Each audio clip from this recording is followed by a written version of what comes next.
꽤 오래 근무한 회사를 퇴직한 후에 기존에 하던 일에서 벗어나서 새로운 일을 시작하고 싶다는 욕구가 컸습니다.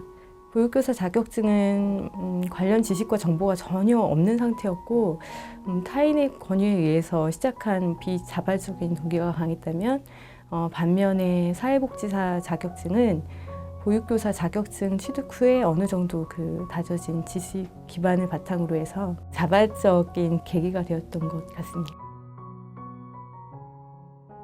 정보 하나 없이 시작한 그냥 말 그대로 무모한 도전이었기 때문에 공부하는 방법이나 노하우가 전혀 없었어요.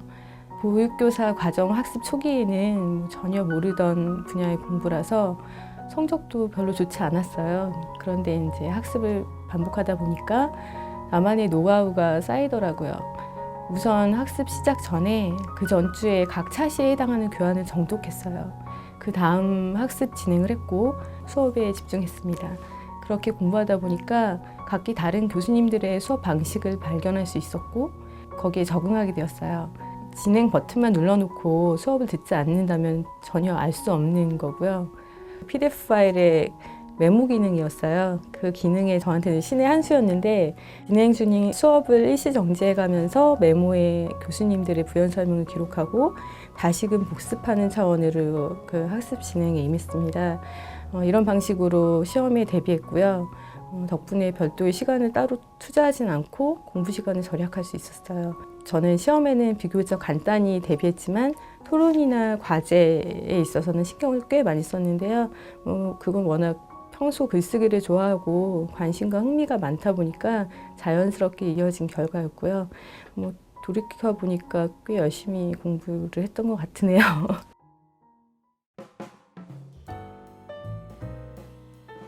주로 수시 통화로 그때그때 필요한 질문을 드렸고요. 선생님께서는 이에 적극적으로 응대해 주셨습니다. 제 경우에는 학습 진행보다 마무리 단계에서 국가평생교육진흥원 등과 연계해서 신청서를 제출하는 과정 같은 게 있었는데 그게 굉장히 어려웠어요, 저한테는. 근데 그거를 이제 세심하게 하나하나 알려주셔서 큰 도움이 되었습니다. 그리고 시험하고 관련해서 한 가지 일화가 생각나는데요. 제가 도서관에서 시험을 보는 도중에 옆자리에 오신 다른 분께서 당신 PC를 켠다는 것을 실수로 제 PC에 전원을 끄는 바람에 어렵사리 다 풀고 난 시험지를 졸지에 망칠 뻔한 적이 있었어요. 그때를 생각하면 아직도 진땀이 나는데 어찌할 줄 몰라서 당황하는 저한테 안정할 수 있도록 빠른 조치를 취해 주셨고요. 또 그 배려 덕분에 정서적으로 큰 힘이 되었어요. 물론 진행한 시험도 무사히 좋은 결과로 이어졌었고요. 바로 옆에 계신 것처럼 든든했습니다. 보육교사와 사회복지사 과정을 모두 공부한 그 학우들이 대부분 사회복지학이 더 쉽다고 많이들 이야기를 했어요. 하지만 저는 아동학이 더 쉽게 다가왔어요. 이해도도 꽤 높았고요. 반면에 사회복지학은 이론이 너무 저한테는 어려워서 이 분야는 나랑은 안 맞겠다고 생각을 했었어요. 그리고 마음에서 제쳐버리곤 했는데 웬걸요. 어린이집하고 지역 아동센터에서 실습을 하면서 저는 보육교사보다는 복지 쪽이 저한테 더 잘 맞는다는 걸 몸소 깨달았고요. 아동복지 쪽이 저한테 더 잘 맞는다고 생각해요. 저에게 있어서는 특히 실습이 앞으로의 향방을 정하는 데 중요한 기점으로 작용했습니다. 현재는 여러 가지 꿈을 꾸고 있는 중이에요. 취득한 두 자격증을 기반으로 해서 아동복지에 관련한 일을 하고 싶고요. 이렇다면 지역아동센터를 설립해서 운영하는 거죠. 물론 그 전에 경험을 쌓는 것이 우선이겠지만 말씀드리다 보니까 최종 목표처럼 이야기하고 있네요.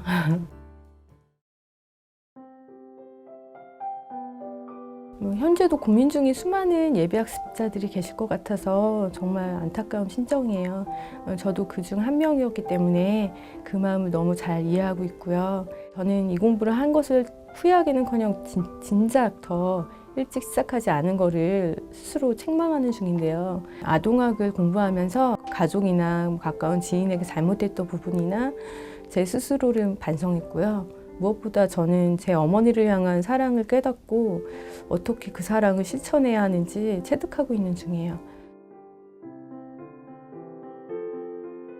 한마디로 표현한다면 모교라고 할까요? 대학교 캠퍼스 생활도 했고 전공을 선택한 거는 저였는데 성적이 맞춰서 진학한 대학교라서 전공 공부에 큰 흥미를 느끼진 못했었어요.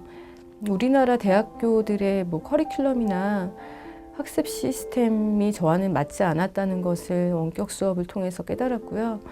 저에게는 자기주도 학습이 본질적으로 잘 맞는 수업 방식인 것 같아요.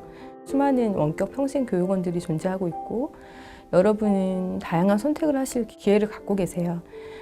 하지만 그 중에서도 전통이 가장 오래되고 가장 많은 학습자 수를 보유하고 있고 경제적으로도 합리적인 메가 원격 평생교육원을 추천합니다.